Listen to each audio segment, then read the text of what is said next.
So what's obesity? Obesity simply is carrying too much unhealthy fat. What is it caused by? It's caused by two things. It's caused by diet and exercise. Your brain needs fuel, and when it needs fuel, it tells you to eat. But your brain is lazy. Your brain doesn't want to spend a lot of energy converting that food into energy.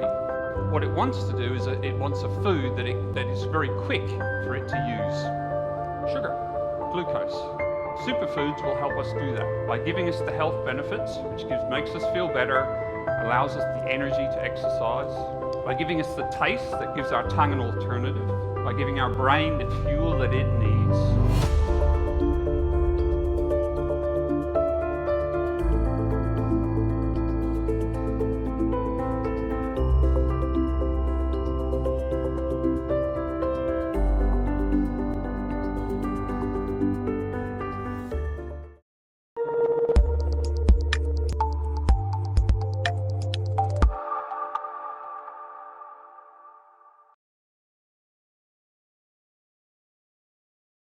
Hi there, I'm Russell Parker and it's great to be part of this Eco Talks event.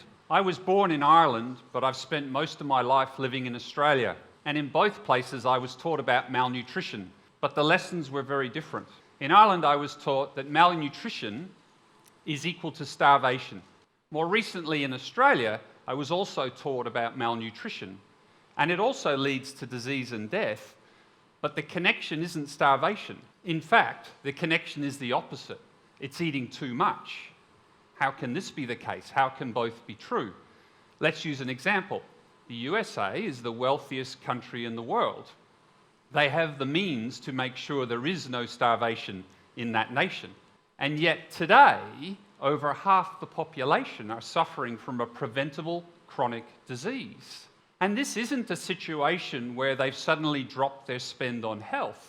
In fact, the US continue to spend more on health every year. Today, the US spend 2 times more, the government spends 2 times more per head of population on health than the average of all the other wealthy countries in the world. What's the problem? Well, the problem is that all that spend on health isn't solving their big issue, and that is that Americans are too heavy. They've put on too much weight. In fact, 2/3 of all Americans are either overweight or obese. 1/3 of all adults are obese, and that's increased 30% in the last 15 years. So what's obesity? Obesity simply is carrying too much unhealthy fat. What is it caused by? It's caused by two things. It's caused by diet and exercise. And why is obesity bad for us? Because it causes preventable chronic disease, like the ones on the chart behind me. Recent studies show a direct connection between obesity and up to 13 different cancers. And we know there's a correlation between obesity and overweight and mortality and death. This is actually a problem that is throughout the developed world. This chart shows that in the top left corner we do have the USA, we also have Europe, we also have Oceania where Australia is from. And we have increasing across the world. This is a global issue. This is a global issue that we need to resolve. So let's ask ourselves, so if obesity is so bad, and it's diet and it's exercise, why are so many people eating badly? So let's think about that. So consider for a moment the food that you think tastes the absolute best. What's your guilty pleasure? You ask me that question, and I'll tell you it's those things. It's chips, it's sugar, it's fried food, it's hamburgers. Why? Because they taste great. The salt and the sugar in these foods light up my mouth, light up my taste buds. In fact, there are studies that show that the endorphin rush you get from sugar is actually addictive. So it's not a surprise that I love the taste of these foods. There is another driver, and that is your brain. Your brain needs fuel, and when it needs fuel, it tells you to eat. But your brain is lazy. Your brain doesn't want to spend a lot of energy converting that food into energy. What it wants to do is it wants a food that is very quick for it to use. Sugar, glucose. Sometimes your brain says, I tell you what, give me a simple carbohydrate, because that's easy to convert, and guess what? Your tongue then says, yes please, let's have some potato, deep fry it and throw some salt on it. And so that's why we love these foods. But what's the issue, right? They're fun, they taste great. Well, there are some issues, and that is that these foods aren't always the healthiest. These foods don't have all the nutrients you need to be really healthy. They don't have all the nutrients you need to feel great energy. But what happens when you're storing fat, not feeling very energetic? Well, the last thing you feel like doing is exercising. Guess what? We're now in a spiral, putting on weight, not exercising, eating the wrong things. So we have to break that cycle. So what do? Well, a simple answer is, let's just eat healthy food. I'm not suggesting for a moment that the only answer to obesity and preventable chronic disease is a perfect diet. We're humans, we're not perfect. The answer can't be perfection, but it is about breaking the cycle and moving to the other side. What do we need? We need a superfood. Well, the good news is these things do actually exist. So the businesses that I work for have been in superfoods for 80 years. Newlax and Melrose since then have been producing lots of superfoods, all of which are high in health benefits, high in nutrients, and taste great. So how does that link back to the previous chart? So some of our foods, our essential reds, our essential greens, and our prebiotic powders, are all made from those fruits and vegetables and berries. They give you the same great benefit of those fruits and vegetables and berries. Our fish oil and our flax oil, very high in omegas. That's the same, you get the same benefits you do from those wonderful oily fish. And our coconut oil and our MCT give you all the same brain and digestive health benefits that you would get from natural coconut. The other great thing about all of these is you can take them with you because they're concentrated. We've gone and found exactly the right ingredients with the highest nutrient content so that it can be packaged into a smaller package. You can take it to work, you can take it on holiday, you can take it on your travels, you can take the healthy food with you. And they taste great. Don't just take my word for it. When we launched the essential greens, we were blown away in China at the way consumers spontaneously, you can move from an unhealthy diet to a healthy diet, and it can be fun and inspiring. And this is what starts to break the cycle. Of course, it's important that we select the right ingredients for our superfoods. And in reality, that's where we spend most of our time.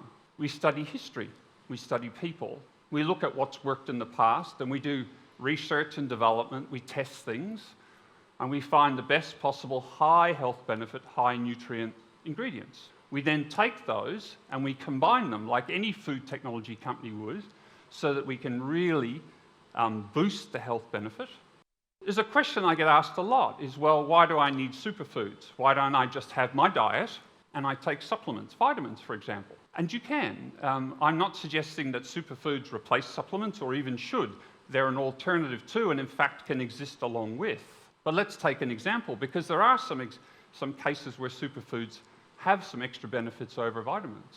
In this case, vitamin A, we all know the benefits of vitamin A for our skin and our eyesight and our immunity. And you can go and buy it from lots of great brands that will sell you a vitamin A. Or you can get it from wheatgrass, and wheatgrass that we put into our essential greens. But there's some differences. When you take the vitamin A in the wheatgrass, it's existing with the natural nutrients, or the nutrients it exists with naturally. It's in a natural dosage. And those other nutrients help your body absorb the vitamin A, help make sure it's as effective as it can possibly be. They also help manage that toxicity.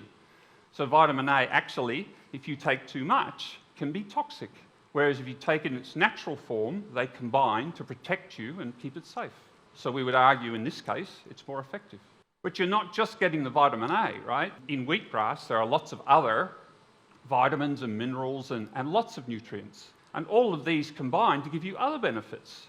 Wheatgrass is great for inflammation and detox and energy and managing blood sugar and cholesterol. So in this case, it's more effective than an isolated vitamin.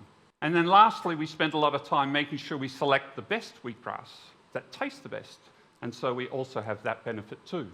Superfoods will help us do that by giving us the health benefits, which makes us feel better, allows us the energy to exercise, by giving us the taste that gives our tongue an alternative, by giving our brain the fuel that it needs. So in summary, starvation is not the malnutrition problem of the developed economies, but they do have a malnutrition problem. And we've got to find a way to break this cycle of too much salt, too much sugar, too much of the unhealthy fats, and start to move across to more natural, high nutrient, high health benefit foods. But we need help, and that's where superfoods can help. So superfoods will give us access wherever we are, and superfoods will do it in a natural way, but also allow us to do it alongside our imperfect diets. And I think the reality is I don't know the future of food, but I'm pretty sure it won't be perfect. It'll be a combination of really great tasting but not so healthy foods, and also some healthy foods. And that's okay. I think a more interesting question is if we want to avoid preventable chronic disease, and therefore we want to reduce being overweight and obese, the answer is in diet, and diet will then lead to exercise. And that's the future of healthy eating and healthy food. Thank you very much.